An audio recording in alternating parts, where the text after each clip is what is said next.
Yes, so good morning everyone. Yes, in our previous classes we have discussed about the changes, है ना। हमने कुछ कुछ changes के बारे में पढ़े थे regarding keywords, ideas और जातीज एंड सबकास्ट कैसे मर्ज हुए थे, नए एंड सोशल पॉलिटिकल ग्रुप कैसे बने थे। देन जो जातीज वगैरह मर्जेस हुई थी इसमें ऐसा क्या हुआ था कि लोग जो है लोगों के बीच में सोशल एंड इकोनॉमिक डिफरेंसेस आने लग गए, सब कास्ट बनने लग गई। तो हमने ये सब चीजें पढ़ी थी। Okay, so today we are going to start our topic that is the region and the empire. मैंने आपको बताया था, ये भी हम ऑलरेडी थोड़ा सा डिस्कस कर चुके हैं कि जैसे जो चोला तुगलक एंड मुगल्स हैं, इनके अंडर में बहुत सारे रीजन आते थे। मतलब एनकम्पास मीन इनके अंदर बहुत अलग अलग तरह के या छोटे छोटे रीजन आते थे। ठीक है, क्योंकि इनका क्या मोटिव रहता था, ये जो रूलर्स वगैरह थे इनका क्या काम रहता था, ये हर एम्पायर पे, जो छोटा एम्पायर होता था तो छोटे छोटे एम्पायर पे जाके कब्जा करते थे, वहां पे लड़ाई करते थे और उनको अपने अंडर में कर लेते। तो ऐसे ही करके जो है ये इन लोगों ने फाइट करके, बैटल करके, इन लोगों ने ऐसे ही जो है बहुत सारे रीजन अपने अंडर में कवर कर लिए थे या अपने अंडर में ले लिए थे। तो ये हमें जो जानने को मिला था, ये हमें एक संस्कृत प्रशस्ति में जो है जानने को मिला था। इट्स लाइक जैसे आपकी मेन्यूस्क्रिप्ट वगैरह होती है, वैसे ही एक संस्कृत में प्रशस्ति बनाई जाती है। तो एक जो प्रशस्ति का इसने एग्जाम्पल दिया है कि जो दिल्ली सुल्तान है गियासुद्दीन बलबन, उन्होंने भी जो है अपनी प्रशस्ति बनाई थी। उन्होंने अपनी उसमें प्रेजिंग करवाई थी, अपनी तारीफ करवाई थी।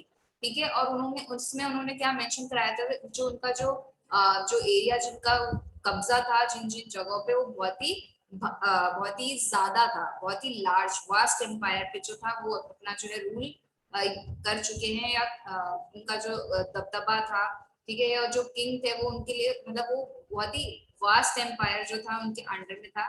तो अब वो जो रीजन था वो उनके अंडर में कैसे बना, उन्होंने छोटे छोटे रीजन पे क्या किया, हमला किया, उनके साथ बैटल किया और अपने अंडर में ले लिया। तो एक जो प्रशस्ति में जो हमें गिस्याउद्दीन बलबन के बारे में जानने को मिला, जो कि दिल्ली सल्तनत के राजा थे। ठीक है, तो उन्होंने अपनी प्रशस्ति में, उस प्रशस्ति में क्या होता है, उन्होंने अपनी तारीफ में या उन्होंने जो भी लड़ाइयां जीती है उन सब के बारे में उन्होंने मेंशन किया है। ठीक है, मोस्ट ऑफ द टाइम राजा राजा और क्या करते थे, उस प्रशस्ति में या उस प्रेजिंग अपनी तारीफ में भी कुछ कभी ऐसा कुछ एक्स्ट्रा भी लिखवा लेते थे या कभी झूठ भी लिखवा लेते, क्योंकि उनको यही लगता था कि ठीक है, बाद में जाके कौन फाइंड आउट करेगा, किसको पता चलेगा। ठीक है, तो उनको ये सब चीजें नहीं पता थी, तो वो अपना क्या थोड़ा सा प्रेस करने के लिए एक्स्ट्रा चीजें भी ऐड करवाते थे। But because of archaeologist and historians अब हमें पता चला है या हमें जानने को मिला है कि जो उनका जितना वो रूल करते थे वो कितने कितने एरियाज पे था या कौन कौन से एरियाज पे था। Is that clear? तो ये सब जो है प्रशस्ति और में जो होता है वो उसमें प्रेज किया जाता है रूलर को, किंग्स को। ठीक है, नाउ पोएट आमिर खुसराओ के बारे में हम ऑलरेडी जो है पढ़ चुके हैं कि उन्होंने बताया था कि अबाउट संस्कृत लैंग्वेज की, Sanskrit language was not used by the common people, ये जो सिर्फ ब्राह्मण लोग यूज करते थे, है ना।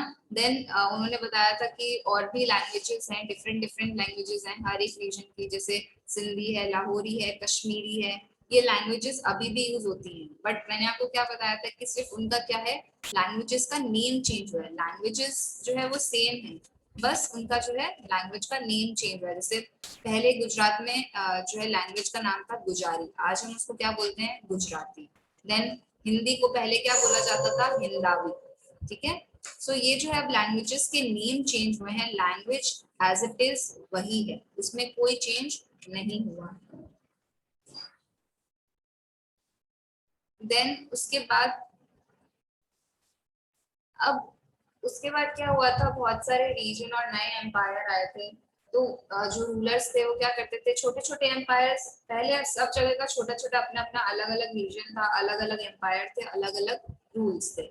बट जैसे जैसे क्या हुआ, बड़े बड़े किंग्स ने, रूलर्स ने जब छोटे छोटे एम्पायर्स पे जो है बैटल किया, कब्जा किया, तो वो उनको अपने अंडर में ले लिया। तो अब उन्होंने जब उनको अपने अंडर में लिया, जो छोटे छोटे एम्पायर या छोटे छोटे रीजन थे, तो आप ये मानो कि ये जो चोलास, तुगलक, मुगल्स हैं, इन्होंने एकदम वास्ट एम्पायर पूरे पैन रीजन पे जो है, पूरे इंडिया पे, ऑल द मतलब इंडिया का भी जितना भी पार्ट है उससे भी ज्यादा, क्योंकि पहले इंडिया पाकिस्तान सब एक ही था। तो उन्होंने पूरा जितना भी कब्जा था ना उनका, उन्होंने इंडिया से भी बहुत मतलब बड़ी वास्ट जगह पे जो है उन्होंने कब्जा कर रखा था अपना।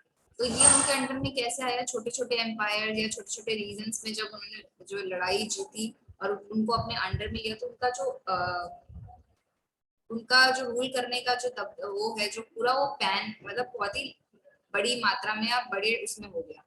ठीक है, तो अब वो छोटे छोटे रीजंस के जो अपने अपने रूल्स एंड रेगुलेशंस थे, अब वो किसी पर्टिकुलर फॉर एग्जांपल वो चोलास के अंडर में चला गया वो पर्टिकुलर रीजन या एम्पायर, तो उनको क्या करना पड़ता था, उसके according rules and regulation follow करने पड़ते थे। उनके जो रिलीजन है वो सब उनको उनके अकॉर्डिंग ही करना पड़ता था। क्यों? क्योंकि अब वो उनके अंडर में आ गए, तो अब वो जैसा वो कहेंगे वो सिर्फ वैसा ही करेंगे। तो ये जो है काफी टाइम तक चलता रहा, बहुत सी लड़ाइयां होती रही, बहुत से लोगों को अपने अंडर में लिया गया। ठीक है, अब वहाँ के जो रीजन अलग अलग लोग जो अलग अलग रीजन के लोग थे, उन्होंने क्या देखा कि उनको फिर वहाँ पे क्या एक्सपीरियंस करने को मिला, जब वो किसी रूलर के अंडर में गए तो उनको वहाँ का कल्चर, उनकी लैंग्वेज, उनका इकोनॉमी, उनका जो वो जो गवर्नेंस करते हैं, कैसे अपनी आर्मी का अपने लोगों का ध्यान रखते हैं, तो उनको ये सब नई चीजें देखने को मिली। बट धीरे धीरे क्या हो गया था, उसमें भी चेंजेस आने लगे। धीरे धीरे क्या हो गया, सब जो छोटे छोटे एम्पायर्स थे वो वापस से अपने आप को एक दूसरे से अलग करने लगे। अब किसी कभी रूलर की डेथ हो गई या किसी कोई किंग की डेथ हो गई, तो इस वजह से भी क्या होता था, वो ज्यादा वास्ट एम्पायर है, ज्यादा कंट्रोल नहीं कर पाता। अगर दूर दूर तक उसके जो एम्पायर या रीजन फैले हुए होते, तो वो अगर उस पर कंट्रोल नहीं कर पाता, तो वो रीजन के लोग क्या होते हैं उससे वापस से धीरे धीरे अलग होना शुरू हो गए। ठीक है, अब आप मानो कि पहले उसने कंट्रोल किया, कंट्रोल करने के बाद कुछ ना कुछ ऐसे सिचुएशन आती थी कि वो क्या करना पड़ा कि वो जो छोटे छोटे रीजन हैं वो फिर से जो है अलग हो। तो वो क्या क्या रीजन थे, वो कुछ भी हो सकता था, या तो किंग या रूलर जो है वो डेथ की वजह से, या कुछ कोई और आके कोई कब्जा कर लेता है, कोई और बैटल कर लेता। तो वो जो है धीरे धीरे क्या हुआ, फिर से जो वो छोटे छोटे रीजन है वो अलग होने लगे। ठीक है, अब अलग होने के बाद उन्होंने क्या देखा उनको, बट जब वो उस पर्टिकुलर ग्रुप में थे या पर्टिकुलर किसी रूलर के अंदर में थे, तो उन्होंने क्या देखा, उनको वहाँ पे बहुत सी नई चीजें सीखने को मिली। लाइक वहाँ के रूल्स एंड रेगुलेशन या उनका मैनेजमेंट या उनका गवर्नमेंट का तरीका, कि उनके जो आर्मी में या उनके जो वहाँ पे उनके एरिया में उनकी जो रीजन में है लीडर है, हर चीज के लिए कुछ ना कुछ वर्क कैरी आउट करने के लिए। ठीक है, कमांडर है या मिनिस्टर है, जिसे जो भी राजा वगैरह अपॉइंट करते हैं। तो उन्होंने क्या देखा, वो जो छोटे छोटे रीजन पहले थे, उन्होंने बहुत सारी नई चीजें देखने को मिली। जैसे जैसे वो अलग हुए तो वो कुछ सीख के अलग हुए। तो अब वो सीख के अलग हुए, तो उन्होंने अब क्या सोचा, उन्होंने ये सोचा कि अब जो है हम भी इस तरीके से अपने रीजन को, अपनी जो एरिया, जिस एरिया में वो रह रहे हैं, हम उसको भी क्या कर सकते हैं, इस तरीके से गवर्न कर सकते हैं, इस तरह से हम लोग कल्चर फॉलो कर सकते हैं। और जो जो नई नई लैंग्वेजेस उन्होंने सीखी थी उनका वो यूज कर सकते हैं। ठीक है, सो दिस इज ऑल जो उन्होंने सीखा था। Yes, now old and new religion. अब मैंने जैसे आपको बताया कि वो जैसे जैसे ग्रुप में इंक्लूड हुए, देन वो छोटे छोटे एम्पायर वापस से जो रीएमर्ज हुए, मतलब सब अलग अलग होने लगे, तो उन्हें बहुत कुछ सीखने को मिला, डिफरेंट डिफरेंट लैंग्वेजेस सीखने को मिली थी जब वो पर्टिकुलर किसी चोला मुगलक और इन सब के अंडर में थे। तो उन्हें बहुत कुछ सीखने को मिला, क्योंकि वो बहुत ही वास्ट एम्पायर था। तो वहाँ पे जो भी होता था वो बहुत एकदम वास्ट तरीके से होता था, लैंग्वेजेस से बहुत सारी थी, उनको बहुत सारे नए रिलीजन्स देखने को मिले। तो उन्होंने जो है बहुत कुछ सीखा। तो अब जो है उनके ओल्ड और न्यू रिलीजन में भी कुछ कुछ चेंजेस आने लगे। अब वो रिलीजन में भी क्या चेंजेस आने लगे, अब रिलीजन क्या होता है, फर्स्ट ऑफ ऑल तो आपको ये पता होना चाहिए व्हाट रिलीजन इज। एक किसी पर्सन का बिलीफ भगवान के ऊपर, ठीक है, उसको जो है हम रिलीजन बोलते हैं। अब आपका बिलीफ आपके भगवान के ऊपर, आप जिस भी भगवान को मानते हो, तो वो आपका क्या हो जाएगा, रिलीजन। यानी कि आपका जो ओवरऑल जो आप पूरा इकट्ठा आपकी जो कम्युनिटी है जो मान रही है, तो वो एक आपका बिलीफ है। ठीक है, वो आपका एक रिलीजन है कि आप कैसे जो है एक पर्टिकुलर भगवान पे या किसी भी डाइटी की या गॉड गॉडेस की वर्शिप कर रहे हो। So it's a collective belief. तो इससे भी क्या हुआ था, हमारी सोसाइटी में कुछ ना कुछ चेंजेस आए थे रिलीजन को लेके ही। ठीक है, इंपॉर्टेंट चेंज हमें हिंदुइज्म में देखने को मिला। उसमें हमें क्या देखने को मिला, हिंदुइज्म में कि नए नए भगवानों की या देवी देवताओं की वर्शिप होने लगी। और क्या हुआ, कंस्ट्रक्शन होने लगा टेम्पल्स का, ब्राह्मण को इम्पोर्टेंस दी गई, प्रीस्ट वगैरह आ गए, पंडित और वगैरह आ गए, और एक डोमिनेंट ग्रुप भी आया सोसाइटी में। इन सब के चलते हुए जब चेंजेस आ रहे थे रिलीजन में, तो हमें बहुत कुछ देखने को मिला। हमें नए नए देवी देवताओं को भी जानने का मौका मिला, टेम्पल्स का कंस्ट्रक्शन भी हुआ, ब्राह्मण्स की इम्पोर्टेंस बढ़ गई। आज के टाइम में भी आप देखोगे ब्राह्मण्स जो है वही ये सब पूजा पाठ, पंडित वगैरह वही काम करते हैं। अब बट पहले उस टाइम के जमाने में क्या हुआ था, ब्राह्मण्स जो है बहुत ज्यादा डोमिनेट करने लग गए थे। क्यों? क्योंकि ब्राह्मण ही, जब हमने बीच में पढ़ा था कि ब्राह्मण ही ऐसे लोग थे जिनको जो संस्कृत का नॉलेज था, और जो भी मंत्र वगैरह होते हैं वो आप आज भी देखोगे वो संस्कृत में ही होते हैं। तो इस तरीके से क्या हुआ था, जो ब्राह्मण लोग है उस टाइम जो है डोमिनेट करने लग गए थे लोगों को, क्योंकि उनको यही लगता था कि हमारे बिना कुछ नहीं हो सकता, क्योंकि हमें संस्कृत आती है और हम ही हैं जो जो भी कुछ कर सकते हैं। ठीक है। और ऐसे लोगों का ब्राह्मण लोगों को जो है सपोर्ट भी होता था राजाओं का, क्योंकि जो राजा लोग हैं वो क्या करते थे, ब्राह्मण्स को अपने अंडर में रखते थे, अपने अपने साथ में रखते थे। उनको उनकी जो है जितना भी लाइफस्टाइल है, उनको कुछ भी खाने को रहने को सब जगह देते थे। और उसके बजाय ब्राह्मण और क्या करते थे, उनके लिए पाठ पूजा करते थे, सेक्रीफाइसेस करते थे, यज्ञ वगैरह करते थे, हवन वगैरह करते थे। तो इस तरीके से भी क्या हुआ था, चीजों में चेंज आने लगा था। ठीक है।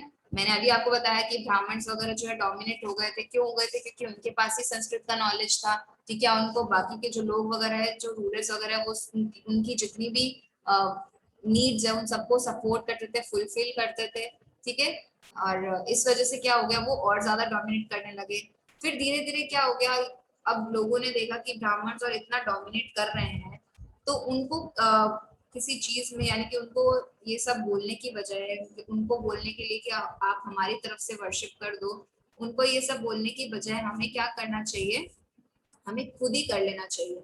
ठीक है। हमें अपनी भक्ति का मतलब पर्सनल लाइफ हमें खुद ही जो है ये भगवान के सामने रिचुअल परफॉर्म कर लेने चाहिए। हमें क्यों किसी की नीड है? ठीक है। अगर क्योंकि वो इतना ज्यादा ब्राह्मण और डोमिनेट करने लग गए थे लोगों को, तो ऐसे क्या हुआ, धीरे धीरे लोगों के अंदर अपना बिलीफ जागा। सबने जो है अपनी अपनी अपना जो गॉड गॉडेस है अपने आप जाके खुद जो है उनकी वर्शिप करने लगे। तो धीरे धीरे जो है इस तरीके से जो ब्राह्मण आए, उनका जो डोमिनेंस नेचर था, उनका जो डोमिनेंट पावर थी, वो भी खत्म हो गई। क्यों? क्योंकि लोग जो है खुद ही जो सारे रिचुअल्स, यज्ञ, सेक्रीफाइसेस वगैरह सब जो है खुद परफॉर्म करने लगे, और खुद उन सब की जो है टीचिंग्स भी लेने लगे। ठीक है। तो इस तरीके से जो है रिलीजन में भी चेंजेस आए। Merchants and migrants first brought the teaching of the Holy Quran to India. अब जो मर्चेंट और माइग्रेंट्स है वो पहली टीचिंग मतलब लेकर आए थे। ठीक है। तो मतलब इसमें ये बताया कि पहले जो रिलीजन था, पहले जो सब चीजें थी, वो सिर्फ क्या ब्राह्मण के ऊपर बेस्ड रहते थे लोग। बट धीरे धीरे बिकॉज वो इतना डोमिनेट करने लगे कि लोगों ने खुद से ही पढ़ना, खुद से ही चीजें करना शुरू कर दिया। तो इस तरीके से जो ओल्ड और न्यू रिलीजन में चेंजेस आए थे। तो ये जो पूरा चैप्टर है that is all about the changes, कि कैसे जो है क्या चेंजेस हुआ था। वरना अगर ये सब चीजें नहीं होती तो आज के टाइम में भी, अभी तो आप भी देखोगे घर पे आप खुद ही, आप लोगों की मम्मी पापा आरती करते हैं, पूजा करते हैं। पहले के टाइम में क्या होता था, वो सिर्फ ब्राह्मण लोगों पे डिपेंड करते थे। क्यों? क्योंकि उनको सारा नॉलेज था। तो धीरे धीरे लोगों ने नॉलेज गेन किया, चेंजेस लाया अपने अंदर भी और समाज में भी। तो ये इससे हमें जो है बहुत कुछ नया देखने को मिला। So this chapter is all about changes. So ये जो चैप्टर हमारा यही कंप्लीट होता है। ओके।